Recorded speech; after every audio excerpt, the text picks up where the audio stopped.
Hello student, BSc part second के first paper में हम नॉन एक्वस सॉल्वेंट के बारे में अध्ययन कर रहे थे और नॉन एक्वस सॉल्वेंट में हमने कल स्टार्ट किया था लिक्विड अमोनिया। और इसी क्रम में आज हम लेंगे chemical reactions occurring in liquid ammonia, द्रव अमोनिया में संपन्न होने वाली रासायनिक अभिक्रियाएं। विलायक के रूप में द्रव अमोनिया का उपयोग करते हुए प्रमुख रूप से निम्न अभिक्रियाएं संपन्न हो सकती हैं। इसमें हम सबसे पहले लेंगे विनिमय अथवा अक्षेपण अभिक्रियाएं, प्रेसिपिटेशंस रिएक्शंस। जल अथवा द्रव अमोनिया में पदार्थों की विलेयता में अंतर होने के कारण द्रव अमोनिया में कई ऐसी अभिक्रियाओं को संपन्न कराया जाता है जो अन्यथा विलायक जल में संभव नहीं होती। ऐसी कुछ मुख्य अभिक्रियाएं हैं जिसमें सबसे पहले आती है द्रव अमोनिया में KI तथा NH4Cl के विलयन मिलाने पर KCl का श्वेत अक्षेप बनता है। KI लेंगे, पोटेशियम आयोडाइड और अमोनियम क्लोराइड को लिक्विड अमोनिया में अगर हम करवाते हैं तो KCl का श्वेत अक्षेप बनता है।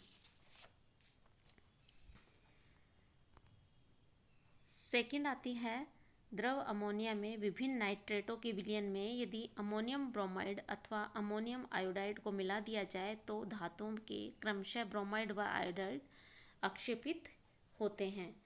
जैसे स्ट्रोंशियम के नाइट्रेट और अमोनियम ब्रोमाइड को लिक्विड अमोनिया में संपन्न कराया जाता है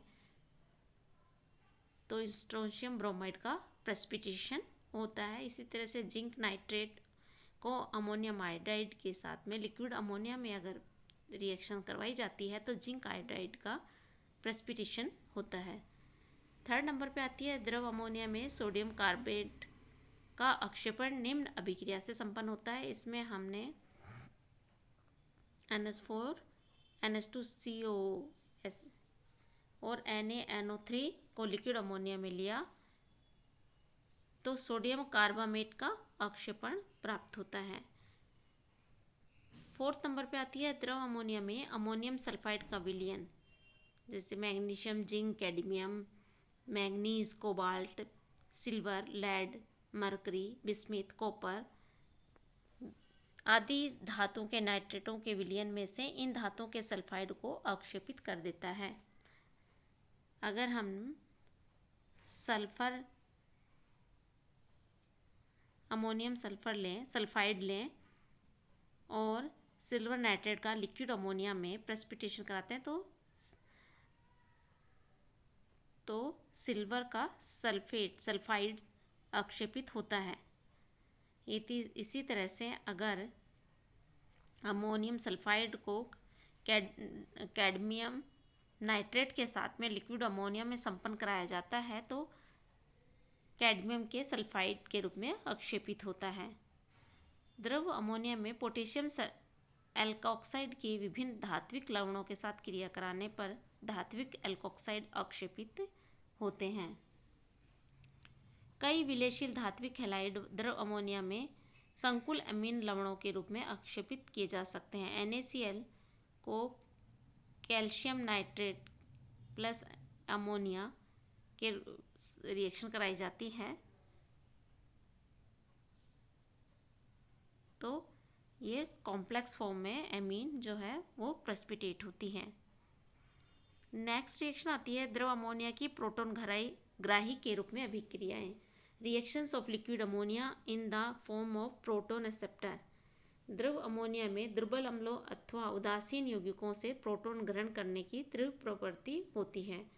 जल के अणुओं से प्रोटॉन ग्रहण करने की प्रबल क्षमता होने के कारण ही जल में अमोनिया की अत्यंत विलयशीलता होती है। यहाँ नीचे हम रिएक्शन में देख रहे हैं कि अमोनिया को जल में मिलाया जाता है तो अमोनियम आयन और हाइड्रोक्साइड आयन बनते हैं। प्रोटॉन ग्रहण करने की अमोनिया जो है H2O से प्रोटॉन ग्रहण कर लेता है। प्रोटॉन ग्रहण करने की प्रबल क्षमता के कारण ही द्रव अमोनिया में कई पदार्थ प्रबल अम्लीय व्यवहार दर्शाते हैं जो जलीय माध्यम में उदासीन, दुर्बल क्षारीय अथवा दुर्बल अम्लीय व्यवहार प्रदर्शित करते हैं।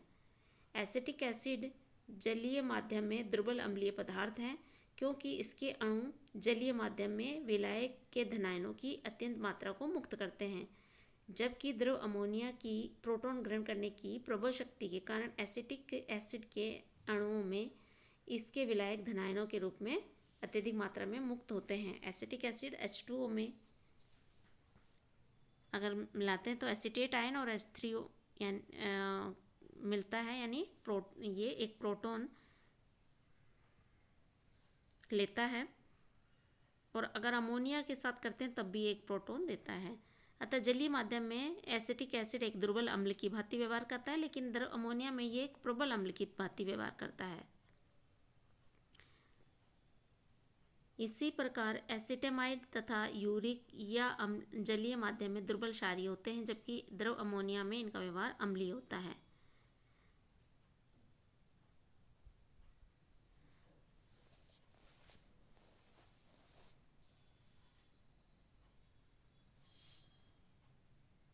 एसिटामाइड और अमोनिया को अगर हमने रिएक्शन कराई तो यहाँ पे ये एक दुर्बल क्षार की भांति व्यवहार करता है, और इसी तरह से अगर यूरिया का भी अमोनिया के साथ में अगर हम रिएक्शन कराते हैं तो भी ये एक दुर्बल क्षार की भांति व्यवहार करता है।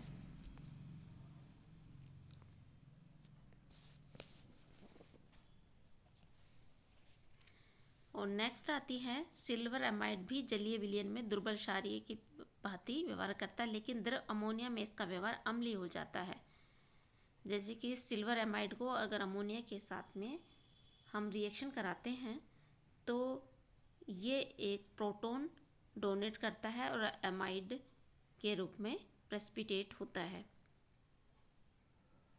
इस तरह से सिल्वर अमाइड भी जलीय विलयन में तो दुर्बल क्षारीय की भांति व्यवहार करता है, लेकिन हम देख रहे हैं द्रव अमोनिया में इसका व्यवहार अम्लीय होता है। इसके बाद में नेक्स्ट रिएक्शन है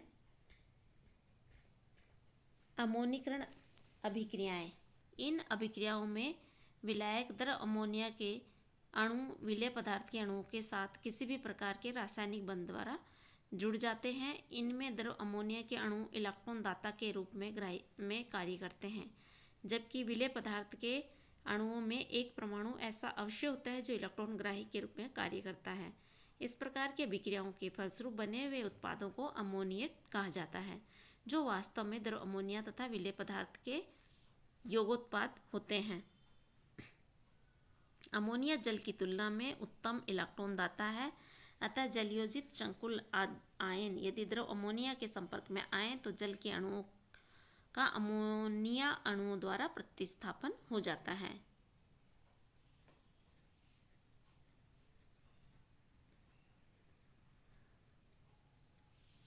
फोर्थ नंबर की रिएक्शन आती है अमोनी अपघटन अभिक्रियाएं। इन अभिक्रियाओं में विलेय पदार्थ विलायक के साथ क्रिया करके विलायक धनायनों अथवा विलायक ऋणायनों की सांद्रता को बढ़ा देते हैं।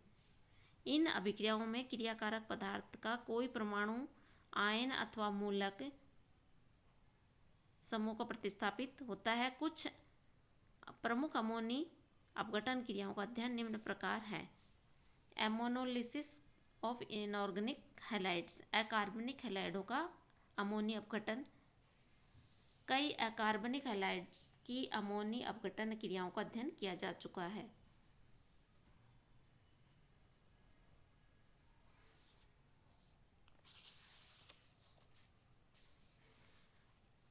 कार्बनिक हैलाइड्सों का अमोनी अपघटन। कार्बनिक हैलाइड्स का भी क्वथनांक बिंदु पर अमोनी अपघटन होता है और प्राथमिक, द्वितीय और तृतीय अमोनी अमीनों का मिश्रण बनता है। जैसे एल्काइल हैलाइड को अमोनिया के साथ रिएक्शन कराई जाती है तो प्राइमरी अमीन बनता है। एल्काइल हैलाइड और एल्काइल अमाइड और अमोनिया का रिएक्शन कराने पर द्वितीय अमीन बनते हैं।